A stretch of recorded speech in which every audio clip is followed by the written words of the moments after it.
How many times I tell myself that I'm not afraid to fail and that I'm tough enough.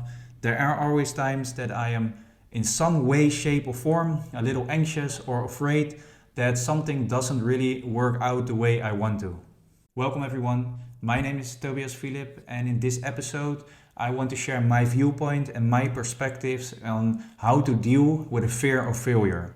Because I've learned that I'm only feared about something that really means something to me. If something doesn't really interest me, I'm really not that feared, or I'm not really that anxious. Only if there's something which is very important to me, I feel some kind of fear or some kind of anxiousness. So for example, my finances or my school or some course I'm taking, my career, my family and friends, or just some sports I'm putting much time and effort in. Those are really the only things I can feel some kind of anxiousness or some kind of fear, because all other things who are not really that interested to me, I'm not really, I don't feel any kind of fear. It really doesn't matter to me. So I think that fear is, for me at least, very important to know that I take it serious, and it keeps me focused, and it motivates me to do better. So that's why I'm trying to embrace it, and I'm looking for ways how to handle it, and looking even for ways how I can take something positive out of it. Because I know for myself that if I let fear stop me, I will 100% not succeed. I will 100% sure not accomplish the things I want to accomplish.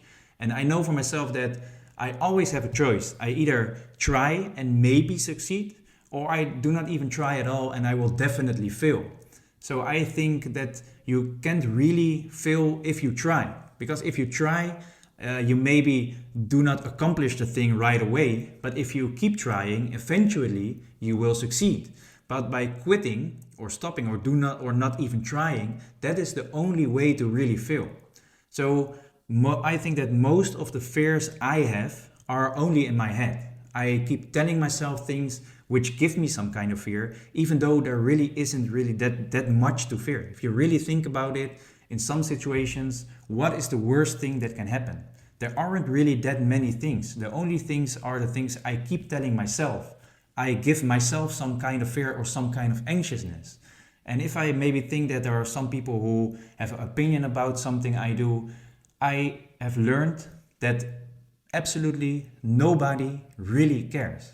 Of course, there are some people who are maybe interested in you and are maybe trying to ask me some things, but in the end, nobody really cares. I am the only one who really cares. So if I let fear stop me and I do not even try to succeed, I am the only one who feels miserable for not trying, or I am the only one who feels miserable for quitting. There aren't really that many people who have some kind of feelings for me if I quit, or if I do not succeed, even if I do not even try.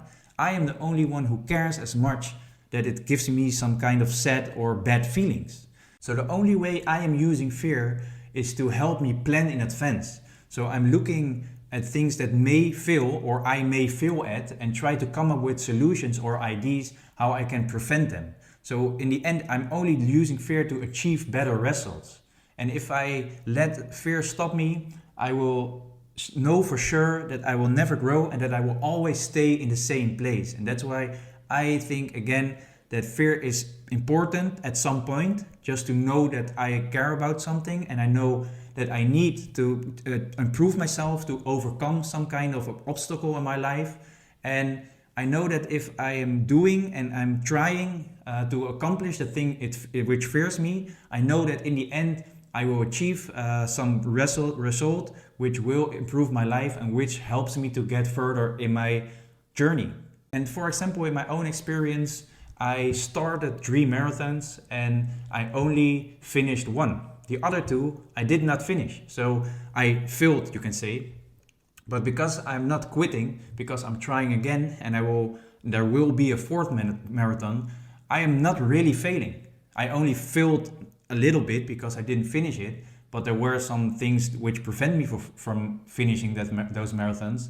And now I'm trying again to start a new marathon, a 4th marathon, hoping to finish that one. But only by not trying again, I'm failing. And the only real failure is to just stop and think, well, yes, it won't work again. It's not something which is for me. I know if I keep trying and keep trying, eventually it will lead to some success, and eventually I will succeed. But I can only succeed if I keep trying again and again and again.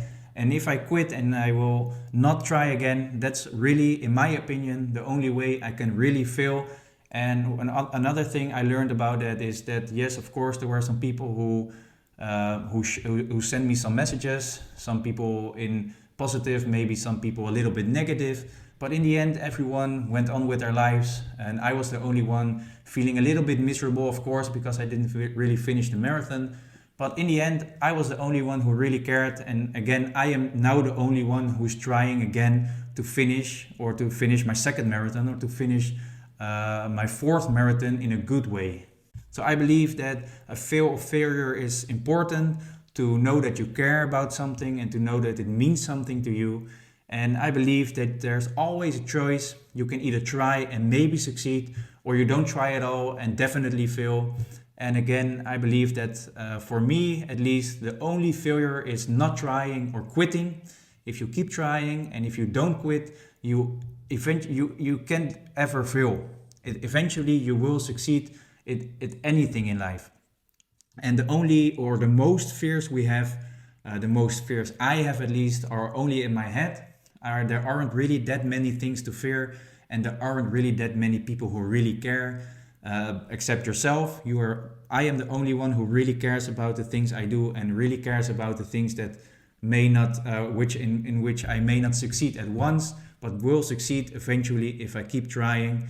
And trying again is really, in my opinion, the only way to succeed. Even though it may not work out in once. Maybe it takes 10 times. For some people, it may take 20 times. But if you keep trying, eventually you will succeed. And that's my perspective, and those are my experiences. Share this episode with somebody you think may benefit from it, and tell me about your experiences and tell me about your thoughts in the comment section. And thank you again for listening.